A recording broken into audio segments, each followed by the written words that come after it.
Hey guys, today I have a review for you guys today, and today we're going to be taking a look at the first figure in the collectible Solomon Grundy wave, the Arkham City wave, and that's of course Batman. So let's get a better look at this packaging, shall we? So of course we have contents of the window box. Then we've got DC Multiverse logo right there, Batman, name of the character. He is one of 4 of the Grundy wave. Of course, we got Batman right there. DC Multiverse up at the top. Now we've got the back of the figure of the box, which says the source material, Batman, the collector build line, and what pieces he has of the bath, and then collect them all. And we have all of them, so be pumping out those shortly. And then we have the social medias for McFarlane Toys right there. And then we have the Arkham City logo right there. Then we have Batman from Batman Arkham City. And then of course we have all the legalese on the bottom, and of course the barcode at the bottom for you guys who are hunting based off of barcodes. But alright, let's get this guy out of the packaging. So here we are with the new Arkham City Batman out of the packaging. And before we take a look at the accessories he's actually supposed to come with, we'll take a look at the standard DC Multiverse stuff. So, you know what's happening next. Talk about it every video. Every single Multiverse review I've ever done has these 2 things. There's the hockey puck, of course, the DC Multiverse hockey puck with DC logo right there, 1 peg hole, 1 peg right there, the 4 circles right there. Relatively standard hockey puck, and yeah, hockey puck. And then, of course, we have the individualized card, which has an in-game model of Batman from Batman Arkham City, the best Arkham game in my opinion. And then of course we have the bio, and you can pause and read that from Arkham City, of course. And then of course, since he is part of a Build-A-Fig line, he does come with the legs for Grundy. And I'm not going to get into these too much in this video, because of course I'm going to build Grundy and film a separate review for him. But here are the legs for Grundy. That's really it. And now, let's take a look at the figure himself. And first of all, we're going to take a look at the accessory he comes with. He comes with this bat claw. It's the same bat claw that came with Arkham Knight. It's a solid, harder material, and overall is a very solid piece.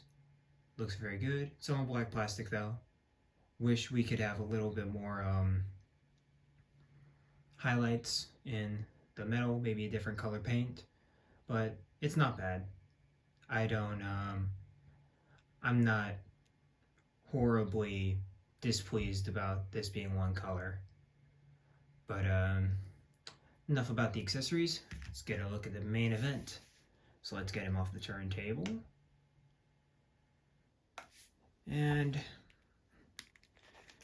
the only problem I have about this figure is that it's an old figure reskinned. Because, as you guys know, if you guys have played the Arkham games, the Arkham City and Asylum suits are very similar. And this is the Arkham Asylum Batman body from the first year of the McFarlane DC Multiverse line. McFarlane did that Asylum Joker and a Batman without this head.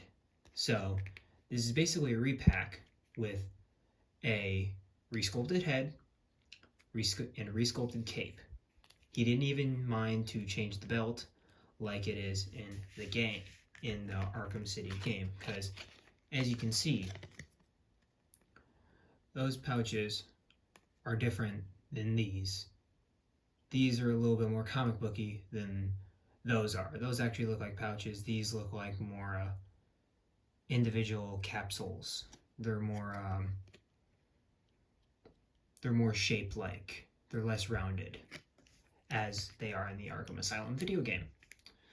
So, besides that, this is a repack, but since I don't have that first release, this will be more in-depth review. So, we have the embossed bat logo right there, and it looks pretty good. I like how it's put on, just to see the top of the bat. Get to move the cape up, and the cape's nicely molded to fit his shape, so you don't have to worry a lot about of course his articulation does get hindered, but not by a lot. It's not that big of a deal for me, especially because this is a bulkier Batman. I don't expect him to be hanging off stuff. He's a tank, so like I said, I don't expect him to be hanging off of stuff or doing super acrobatic stuff. But yeah, he's got his armor plating right here with all his nuts and bolts right there, and then he's got this kind of more leathery, kind of flexible stuff right there. And of course, we have the belt, nice gold applied to the belt. And then of course we have these lines going down the trunks and going down the legs. And let's take a minute to look at the gauntlets, which I think the gauntlets look really good. I love the long fins. I also am a huge fan of the painted knuckles. I always thought that was a cool detail ever since I saw it on the Bermejo Page Punchers Batman. I always thought that was a really cool detail that a lot of people overlook, but I love those painted knuckles right there, and also the ridges along the hands. I thought those looked really good. And also you got the unders right there, kind of, because these are obviously the stuff he's got to block stuff with, and this is just like the electrician kind of glove. Same with the other side, of course. I think they're literally the same hand. I think they're literally the same, just inverted. And then also we have the boots, which kind of have the same concept. You've got the shin armor right here. And you've got the straps and the back right here. And then of course we have the same thing. We have the boots right there, and then we have the actual tread, which is actually tread and not just sculpted on the outside to look like tread. It's actual tread, which is kind of nice. But and let's look at the head. The head looks very much like the Arkham City Batman that we see in game, besides the fact that the eyes are whited out. And I'm pretty sure, and correct me if I'm wrong, but I'm pretty sure when you use detective mode in game, the lenses go white. Because I look at my character when I use detective mode in, like, let's say Arkham Knight, and usually the eyes are bright white. So I'm just assuming he's using detective mode. So, little fan theory, but I'm pretty sure that's what their angle is for this.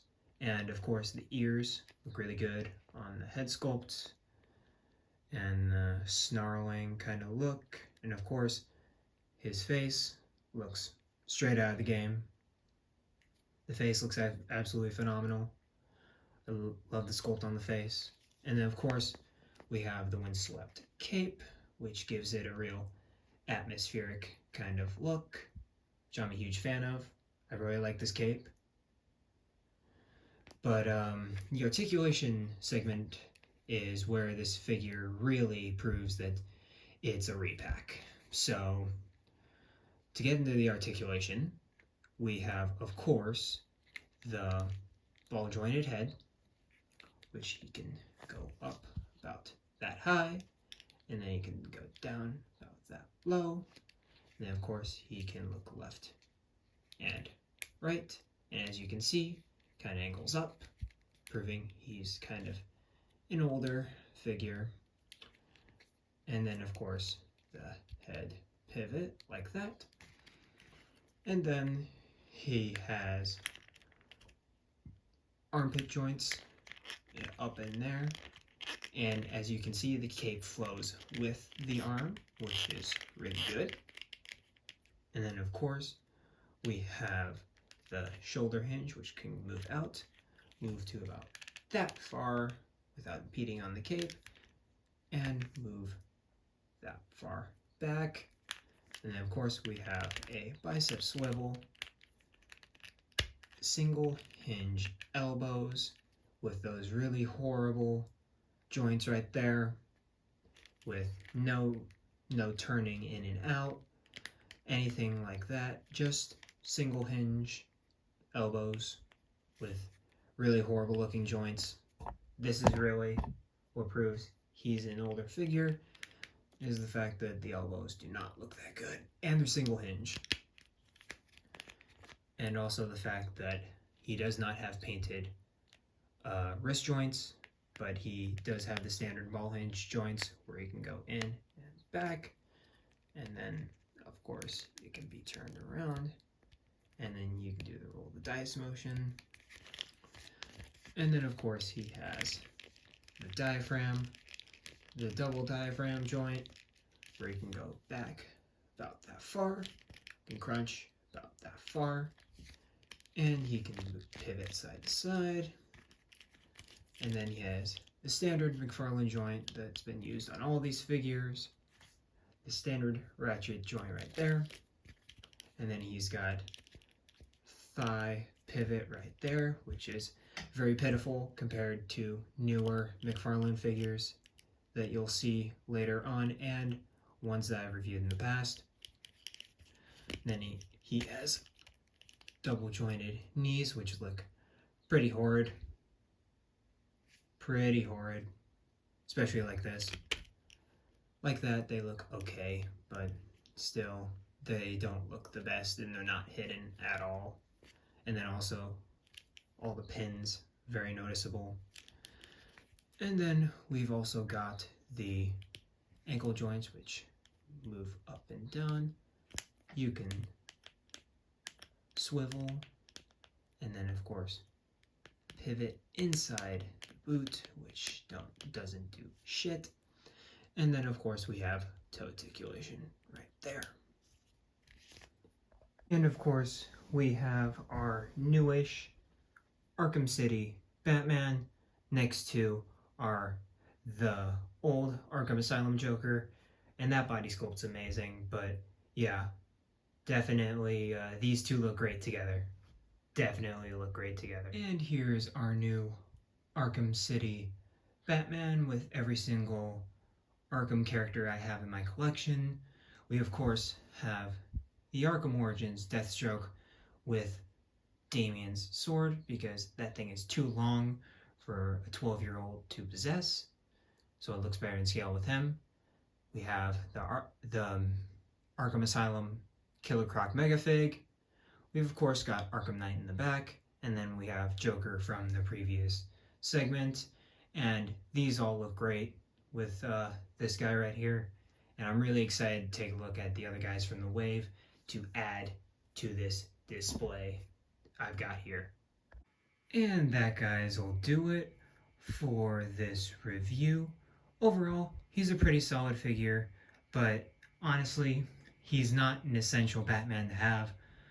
If you're wanting to build Grundy, he's essential, of course, but if you're picking and choosing from this wave, I would not recommend picking this guy up.